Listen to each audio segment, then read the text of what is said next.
Today, the word Armageddon sounds almost like a symbol of total destruction. The end of the world.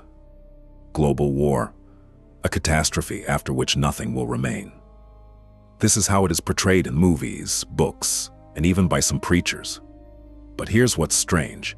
When you open the Bible and start reading carefully, it becomes obvious. The real meaning of Armageddon is much deeper and much more disturbing, because Scripture does not simply speak of war between nations.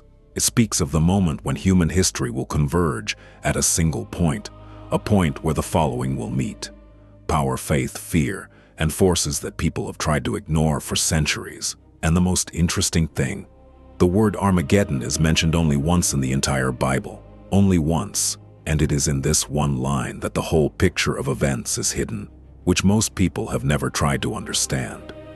Today we will examine what Armageddon really means, why this battle is called the final battle, and why some theologians believe that its preconditions have already begun to take shape. Because the real question is not, when will Armageddon happen, but something completely different. What will really happen when it begins? Where does Armageddon really begin? Most people imagine Armageddon as a giant war between countries, armies, missiles, explosions, the end of civilization.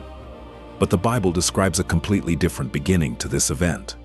Armageddon does not begin with a shot. It begins with the uniting of forces.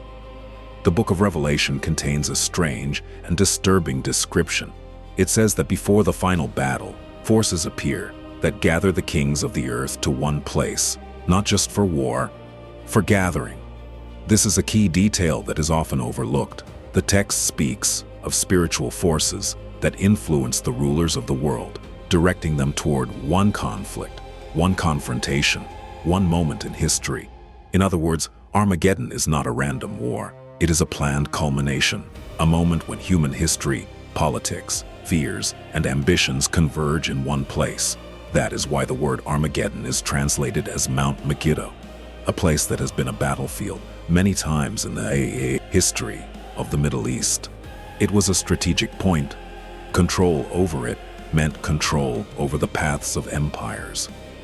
Pharaohs, Assyrian kings, Romans, all fought there, and the Bible uses this place as a symbol, not just geography, a symbol of the final clash of forces. Another thing is interesting. The biblical text does not even say that the battle itself will take place there. It only says that the forces will be gathered there, and that changes the whole meaning. Armageddon is not just a place of war. It is a gathering point of history, a moment when humanity approaches the edge beyond which there will be no more of the usual order of things. And here a question arises that is almost never asked. If the rulers of the world will be gathered for this battle, who is gathering them?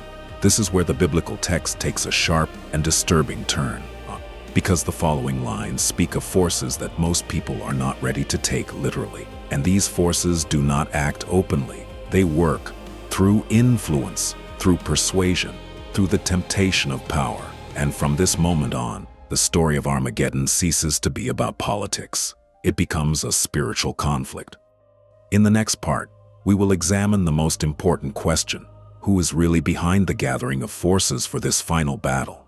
And why does the Bible describe these messengers as something much more dangerous than just armies? Who is really gathering forces for Armageddon? As soon as the Bible describes the gathering of kings and rulers for the final conflict, a detail appears that changes the entire scope of this story. The book of Revelation says that 3 unclean spirits come out to the rulers of the world. Their description is strange and even a little creepy. They do not come with swords. They do not lead armies. They persuade. The text says that these spirits perform signs and go to the kings of the earth to gather them together for the battle of the great day of God. Notice the detail. These forces are not simply pushing the world toward war. They are creating the illusion of righteousness. Every ruler, every authority, every side is convinced that it is acting justly. Well, that is why this battle will appear to people as a political conflict, a struggle for power, territory, or influence. But behind this visible reality, the Bible describes another level of events, invisible, This conflict is not only between people, it is a confrontation between the forces behind human decisions. And here it is important to understand one thing. The Bible never describes the spiritual world as something distant from reality. On the contrary, it constantly shows that spiritual forces influence history, sometimes through faith, sometimes through fear, sometimes through pride. That is why the word gather is used in Revelation.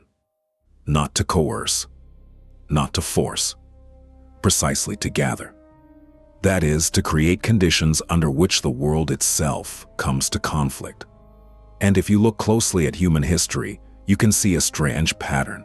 Great wars almost never started instantly. First, there was tension, then fear, then the conviction that conflict was inevitable, and only after that did the war begin. This is precisely the mechanism described in biblical prophecy. Armageddon does not begin in a single day. It forms gradually, through decisions, through alliances, through conflicts, and that is why some Bible scholars ask a very difficult question. Perhaps Armageddon is not just an event of the future. Perhaps it is a process that begins long before the battle itself.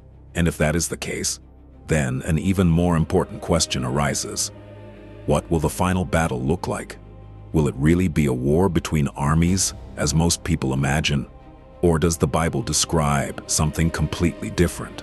In the next part, we will look at one of the most unexpected moments in the entire prophecy. Because the final battle of Armageddon may look completely different from what humanity imagines. Why Armageddon may not be a normal war. When people hear the word Armageddon, they almost automatically imagine a global battle. Millions of soldiers, tanks, a sky filled with airplanes. But if you read the biblical text carefully, a very strange detail emerges. The Bible hardly describes the battle itself. It talks a lot about preparing for it, about gathering forces, about the moment of confrontation. But when it comes to the climax itself, the text becomes unexpectedly short. And this is no coincidence. In several places in Revelation it says that when the forces gather, the one who ends the conflict almost instantly appears. Not through a long war, through the power of the word. In the symbolic language of Scripture, it says that a sword comes out of the mouth. This is not a literal sword. It is an image of power that does not need weapons.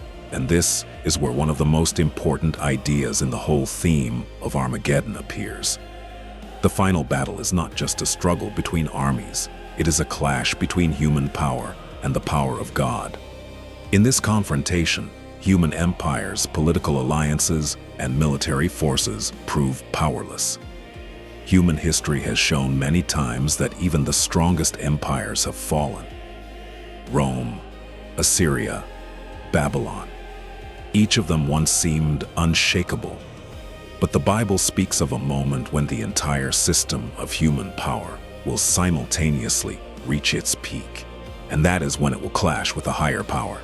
This is what is called Armageddon. Not just a war. The end of history.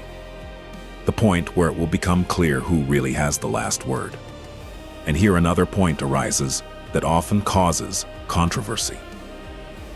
Some theologians believe that Armageddon is a literal event of the future. Others are convinced that it is a symbol of a global spiritual turning point. But almost everyone agrees on one thing. The Bible describes this event as the moment of final resolution. After it, the world will no longer be the same. And this brings us to another important question. If Armageddon is the final pay, what will happen after it? Because the answer to this question is what makes the biblical prophecy truly surprising. Next, we will look at what the Bible says about the world after Armageddon and why this part of the story is almost always overlooked.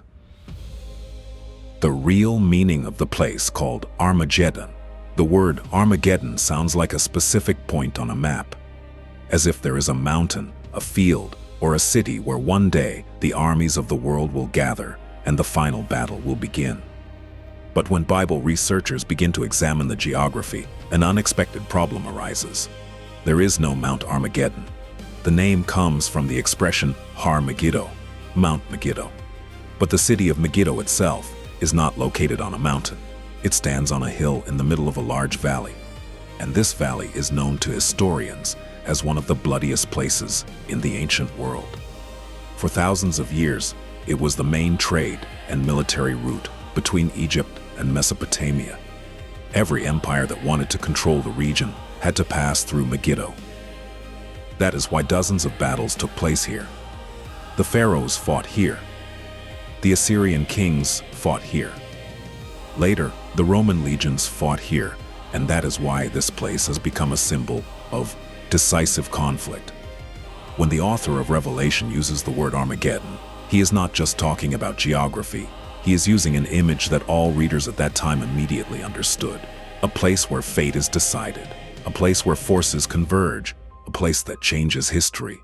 But there is another layer of meaning here that is almost never explained. In the Old Testament, another event is mentioned alongside Megiddo, the death of King Josiah. He was one of the most righteous kings of Israel. He tried to bring the people back to the faith, cleanse the temple, and restore the law. But it was near Megiddo that he died in battle, and this event became a symbol of great tragedy for Israel. That is why the prophets later used this place as an image of a great national turning point. And when the book of Revelation speaks of Armageddon, it actually combines two symbols: the field of great battles and the place of deep spiritual crisis. That is why Armageddon in biblical language means more than just war. It is the moment of truth, the moment when hidden forces become apparent, when decisions that have been accumulating for years suddenly bring the world to the brink.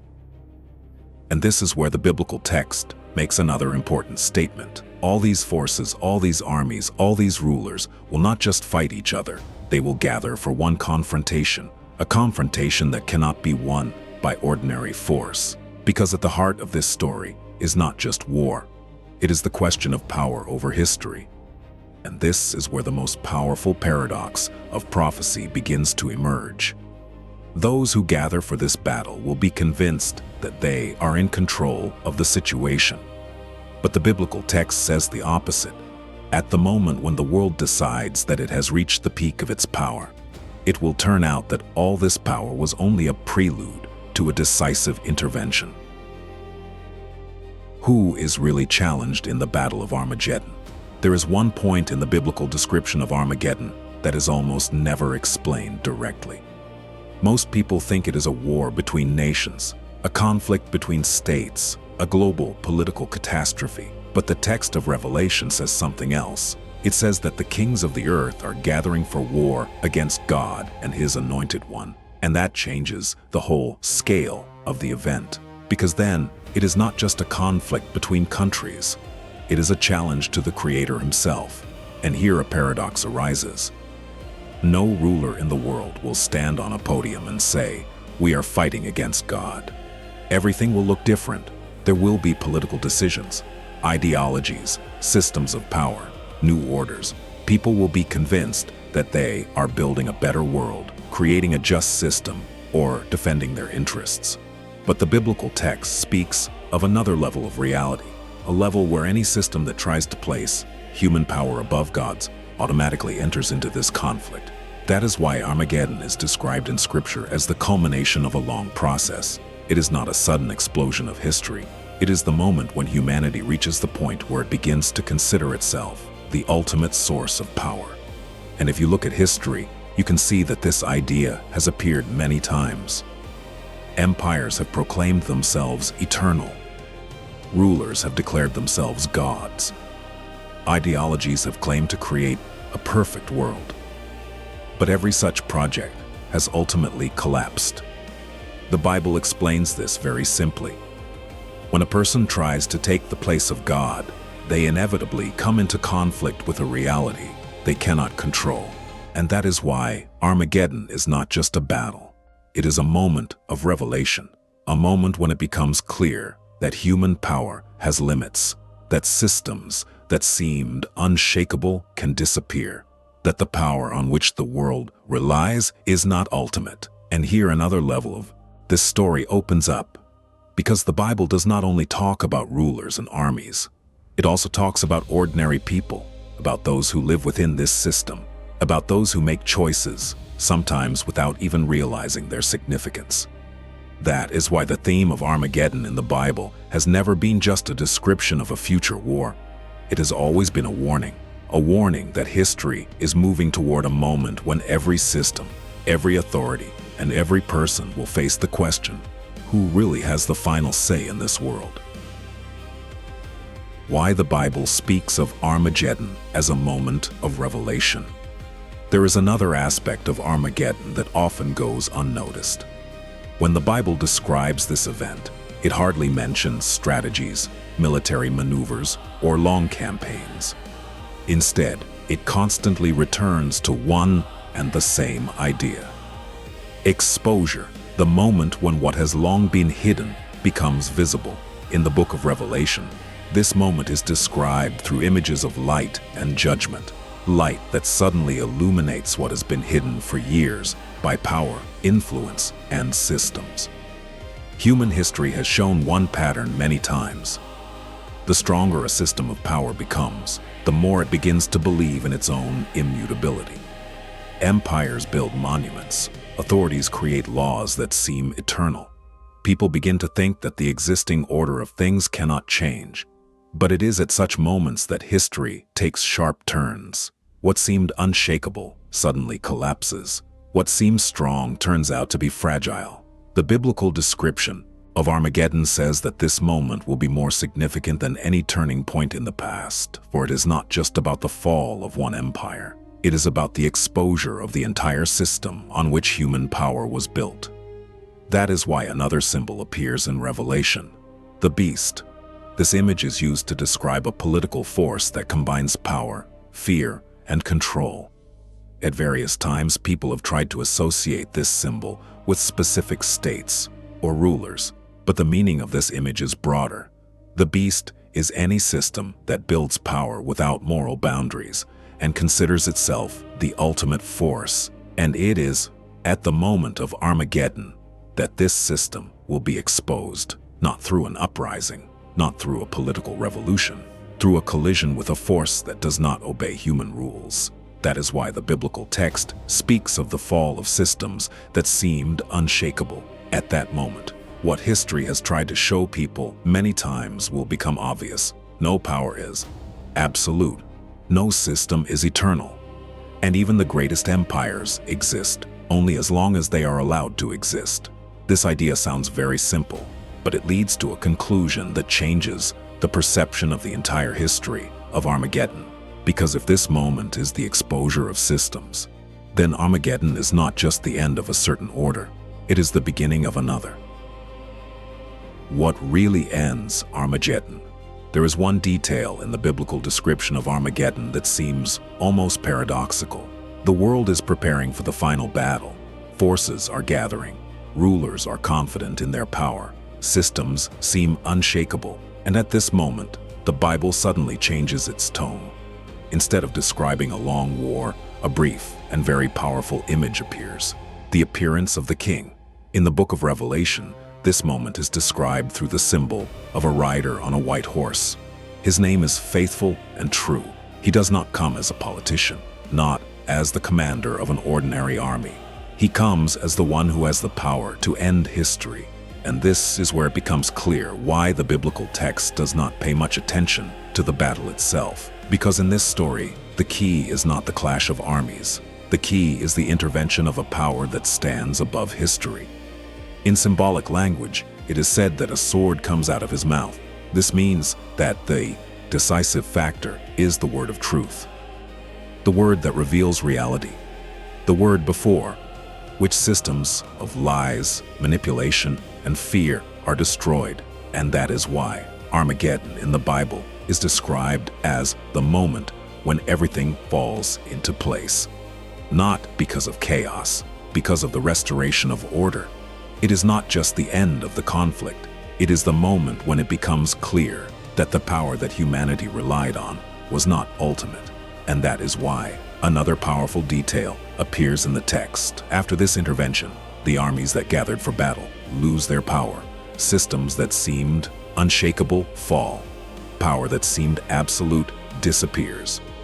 And at that moment, it becomes clear that Armageddon is not just the final battle. It is the moment of restoration of justice, the moment when the truth ceases to be suppressed, when hidden things become apparent, when history returns to its source. And this is where the final, deepest meaning of this theme is revealed, because Armageddon, in the biblical sense, is not a story about fear. It is a story about the limits of human power, the limits beyond which something greater than politics, empires, or wars begins. And this thought leads to the final conclusion that the Bible leaves to each reader. Armageddon is not just an event in history, it is a moment of truth for the whole world. When people hear the word Armageddon, they think of disaster, the end of civilization, darkness, destruction. But if you read the biblical text carefully, something else becomes clear. Armageddon in Scripture is not a story about chaos. It is a story about a limit that human power can reach. Human history has shown one pattern many times. When empires reach the peak of their power, they begin to believe that their power is eternal. They control the economy. They control armies. They control laws. But no system in history has proven to be final. Babylon disappeared. Assyria disappeared. The Roman Empire fell. And the Bible speaks of a moment when this pattern will manifest itself on the largest scale. A moment when the world, which considers itself the master of history, will suddenly understand a simple thing: the last word does not belong to man. This is the true meaning of Armageddon. Not a catastrophe, an exposure, the moment when it becomes clear that the power on which the world relies is not absolute. And perhaps that is why this theme has not disappeared for thousands of years, because it asks a very simple but uncomfortable question. If one day all human power reaches its limit, what is the real power? And if you are interested in topics that reveal the hidden meanings of the Bible, ancient texts, and the spiritual patterns of history, subscribe to the channel. Here we analyze things that usually remain between the lines, because sometimes the most important truths are hidden not in loud words, but in places that most people don't even pay attention to.